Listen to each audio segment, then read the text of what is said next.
We're going to show you these top 10 seasons because why wait? It starts with Celis 92 at number 10. It works its way to Graf at number 1, her Golden Slam season of 88.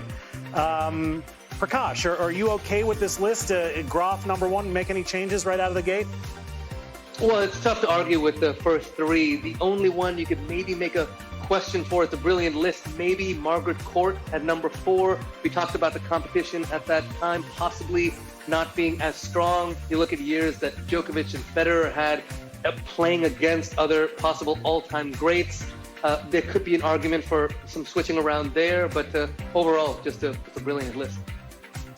Yeah, actually, I'm going to agree with Prakash. I'm going to move Margaret, even though it was a Grand Slam year where she won all 4. She beat Carrie Reed in the Australian, Helga Nielsen, who I've barely heard of, in the finals of the French, and Rosie Casals to finish the Grand Slam at the U.S. Open. Billie Jean King, her main rival, was injured. So I'm going to move Margaret from 4 to about, it is still the major and winning all 4 in 1 year, so about to 9. And, I'm pretty good with all of the rest of them. I mean, these are just extraordinary years.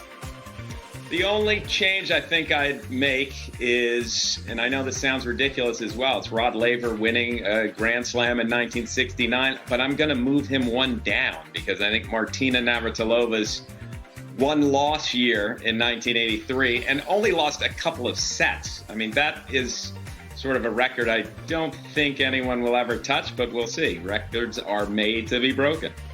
All right, Can I disagree with that? By all means. Sure. Okay. You can do whatever you want. Rod Laver. I mean, that's the calendar year Grand Slam. And remember, tennis had just become open. And so all the best players in the world were playing.